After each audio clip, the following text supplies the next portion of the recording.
اپنے ہاں ملازم رکھا جا سکتا ہے اور کسی غیر مسلم کی مصیبت کے وقت مدد کا صلہ ملے گا یا نہیں؟ غیر مسلم دو قسم کے ہوتے ہیں، ایک وہ ہوتے ہیں جو اپنے آپ کو مسلمان کہتے ہیں پھر کفر بکتے ہیں، ان کو کہتے ہیں مرتد۔ تو اگر غیر مسلم مرتد ہے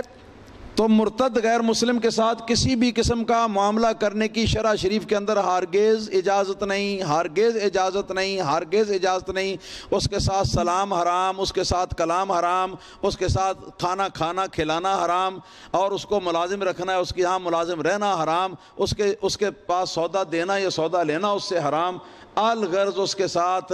سب کچھ زندگی کے جو معاملات ہیں وہ سارے کے سارے حرام ہیں، کچھ بھی اس کے لیے اس کے ساتھ حلال نہیں۔ نکاح رشتہ داری پھر جو ہے وہ تو بہت دور کی بات ہے۔ نبی پاک صلی اللہ علیہ وسلم کا فرمان ہے ایسے لوگوں کے بارے میں، کیا فرماتے ہیں کہ فلا تواکلوہم ولا تشاربوہم، نہ ان کے ساتھ کھانے میں شریک ہو، ولا تشاربوہم، پینے میں بھی ان کے ساتھ شمولیت نہ کرو، لا تجالسوہم،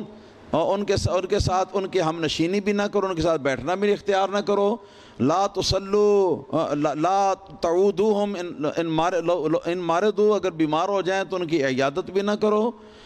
ولا تصلوا علیہم اذا ہم ماتوا، اگر وہ مر جائیں تو ان کا جنازہ بھی نہ پڑھو، ولا تصلوا معہم، اور ان کو اپنی صف میں کھڑا کر کے اپنے ساتھ بھی نماز نہ پڑھو، یہ نہیں ہے کہ تمہارے ساتھ بھی وہ نماز نہیں پڑھ سکتا،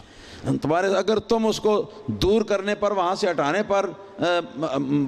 پر اگر قدرت رکھتے ہو تو تمہاری ذمہ داری ہے کہ اس کو وہاں سے ہٹا دو، بھگا دو وہاں سے، اور اگر اس کی قدرت نہیں رکھتے یا کسی بڑے فتنے یا بڑے فساد کا اندیشہ ہے تو ایسی صورت میں خود وہاں سے ہٹ جاؤ۔ تو اس حد تک ہے جی۔ تو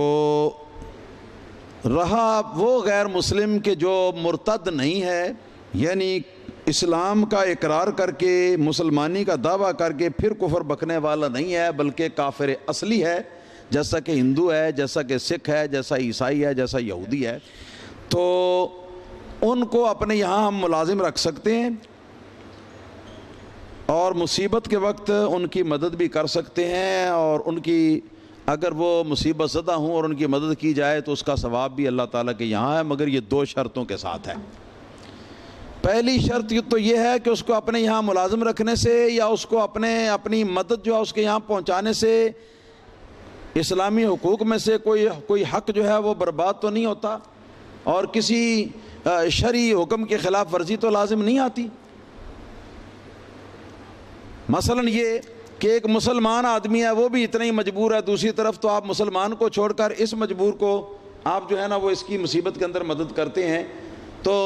اس سے کہیں بہتر ہے کہ آپ اس مسلمان کی مدد کریں۔ لیکن اگر مسلمان جو ہے وہ ایسا موجود نہیں ہے کہ جو اس کی لیول کا مجبور ہے، تو پھر آپ اس کی مدد کر سکتے ہیں۔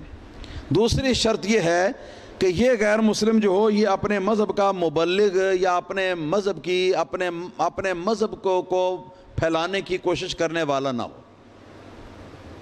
اگر مبلغ ہو اپنے مذہب کا یا اپنے مذہب کو پھیلانے کی کوشش کرنے والا ہو تو اس کو اپنے یہاں ملازم رکھنا یا اس کے یہاں ملازم رہنا یہ بھی ناجائز ہے، اور اس کی مدد کرنا بھی ناجائز ہے، اور اس کے ساتھ یعنی کوئی بھی جو کسی طریقے سے بھی مدد اس کی نہیں ہو سکتی۔